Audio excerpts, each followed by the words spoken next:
Hello everyone, welcome to expressions hub. I am doctor Anshu. आजकल आप बहुत सुन रहे होंगे कि बच्चे जो हैं आउटस्पोकन हो रहे हैं। कभी कभी उनको इल मैनर्ड होने का टैग दे दिया जाता है। कभी कभी आप सुनते होंगे कि बच्चों में बहुत ज़्यादा प्रेशर बढ़ रहा है, जिसकी वजह से उनको मेंटल डिसऑर्डर हो रहे हैं, एंजाइटी हो रही है, स्ट्रेस हो रहा है और वो कुछ ना कुछ कदम उठा रहे हैं। तो आज हम बात करेंगे बहुत इंपॉर्टेंट कि क्या केवल बच्चे ही हैं इन सब चीज़ों के जिम्मेदार या फिर कोई और भी।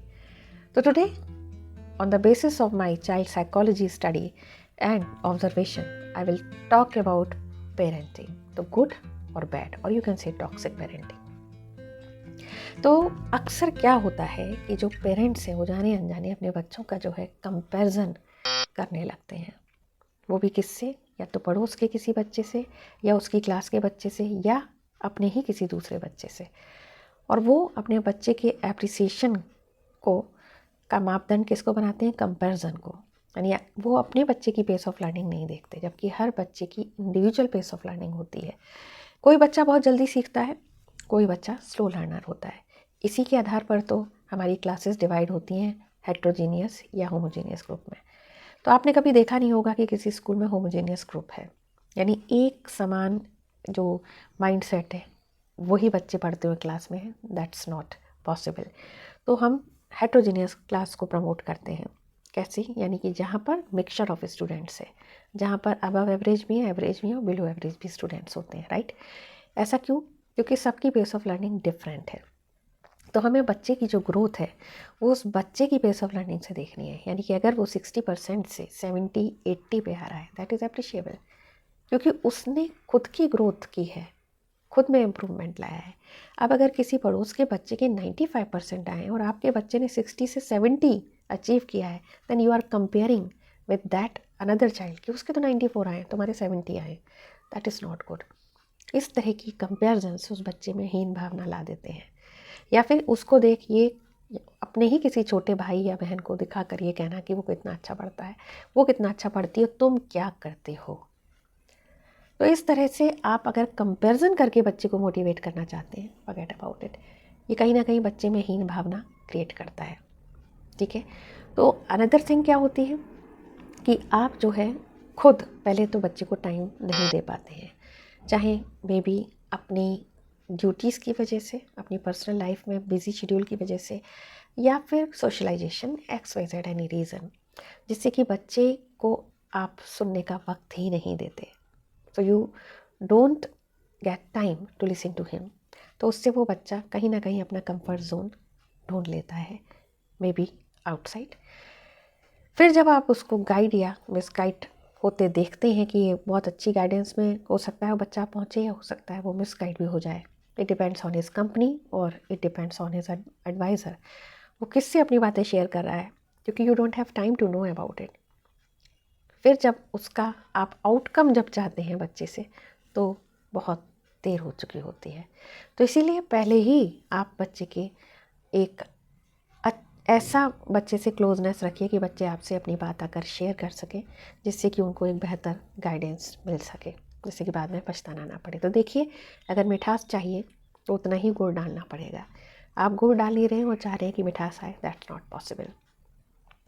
एक और चीज़ जो बहुत ज़्यादा बच्चे की मानसिक जो है उसकी ग्रोथ पर, मेंटल ग्रोथ पर प्रभाव डालती है, वो है पेरेंट्स का आपस में ही एक दूसरे को नीचा दिखाना या कंपैरिजन करना बच्चे के सामने। तो इसमें क्या होता है कि कोई एक जो पेरेंट है वो दूसरे पेरेंट के सामने अपने आप को अपनी वैल्यू सिद्ध करने में लग जाता है कि लाइक मेरा एजुकेशन उनसे ज़्यादा है, या I am more capable than like mother और फादर, हूज़ोएवर।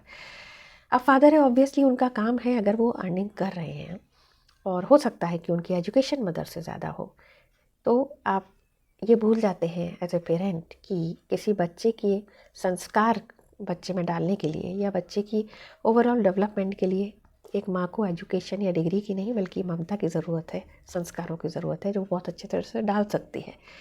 तो इट्स नॉट नेसेसरी कि जो जिसके पास जो पैसा कमा रहा है, अगर आप पैसा कमा रहे हैं तो मदर अपना कंट्रीब्यूशन दे रही है, और अगर मदर पैसे कमा रही है तो फादर अपने लेवल पे कंट्रीब्यूशन दे रहा है। तो बच्चे के सामने अगर आप एक दूसरे को नीचा दिखाएंगे, हो सकता है जिससे बच्चा इन्फ्लुएंस है, जिस भी पेरेंट से, उस समय वो दूसरे पेरेंट को रिस्पेक्ट ना दे, लेकिन इन फ्यूचर जो उसमें संस्कार डेवलप हो रहे हैं वो आगे जाके दोनों में से किसी को भी रिस्पेक्ट नहीं देते, और बाहर तो जाके सवाल ही नहीं है कि वो किसी को रिस्पेक्ट दें, बिकॉज उनकी पेरेंटिंग घर में इसी तरह की हो रही है।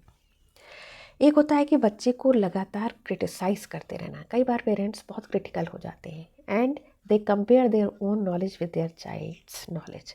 ऑब्वियस सी बात है, जो बच्चा अभी लर्न कर रहा है उसकी नॉलेज आपसे तो ज़्यादा नहीं हो सकती, लेकिन आप उसको ये बात का एहसास दिलाने में कई बार पीछे नहीं हटते कि देखो तुम्हें इतना भी नहीं आता, तुम्हें उतना भी नहीं आता, या मुझे इतना आता है। इस तरह से वो भूल जाते हैं कि आप एक पेरेंट हैं, या फिर हम ये कर लेते हैं तुम इतना भी नहीं कर पाते, लाइक दैट। तो इस तरह से जब उनको क्रिटिसिज्म लगातार मिलता है तो बच्चे में कहीं ना कहीं हीन भावना और स्ट्रेस जो है उनमें क्रिएट हो जाता है। और कई बार पेरेंट्स क्या करते हैं कि उनको मतलब शर्मिंदा भी करते हैं अपने बच्चों को, इस बेस पर कि उन्होंने ये चीज़ किस तरह से कर दी। और कई बार वो पेरेंट्स जो है सेल्फ बोस्टिंग भी करते हैं, यानी हमेशा अपनी बड़ाई, कि हम ये कर लेते हैं, हम वो कर लेते हैं, और तुम तो ये जब देखना हमारी एज पर आओगे तो ये नहीं कर पाओगे। और कई बार वो ये तो हुआ कि क्रिटिसिज्म करना, बोस्टिंग करना, और कई बार वो बच्चे को गिल्ट में डाल देते हैं इमोशनल ब्लैकमेल करके, कैसे कि हमने तुम्हारे लिए कितने सेक्रीफाइस किए और तुम क्या कर रहे हो। तो क्या आपने सेक्रीफाइस इसलिए किए थे कि आपको एक बेहतर रिटर्न चाहिए, तो इसके लिए आप ताना मारे बच्चे को? इससे आपको वो आउटकम नहीं मिलेगा जो आपको चाहिए। तो इससे बेहतर है कि आप बच्चे को हमेशा गिल्ट में डालें, इमोशनल ब्लैकमेल करें, क्रिटिसाइज करें, कंपेयर करके उसको हीन भावना उसमें डालें। इससे अच्छा है कि आप बच्चे को मोटिवेट करें, उसको गाइड करें। आप उसको बता सकते हैं कि हमारी अगर चाहे तो फैमिली की ये स्थिति है और आपको ये करना है। प्यार से आप समझाइए, गाइड करिए, है ना। उससे फ्रेंडली टॉक रखिए, जिससे कि बच्चा आपसे हर बात शेयर कर सके। ऐसी क्या बात है जो उसको परेशान कर रही है, क्या लर्न नहीं कर पा रहा, कहाँ कहाँ उसको दिक्कतें आ रही हैं, क्या क्या चीज़ें हैं जहाँ पे वो स्ट्रगल कर रहा है आपका बच्चा। So have time for your child. जैसे कि आप हर चीज़ के लिए टाइम निकालते हैं, अपने बच्चे के लिए भी टाइम निकालिए। It is just like an investment. जैसे आप बैंक में इन्वेस्ट करते हैं and you get the return, in the same way parenting भी एक इन्वेस्टमेंट है जो कि आपको विद इंटरेस्ट बाद में मिलती है। अब इट डिपेंड्स ऑन यू कि आप उसको गुड पेरेंटिंग दे रहे हैं या bad parenting. Thank you so much.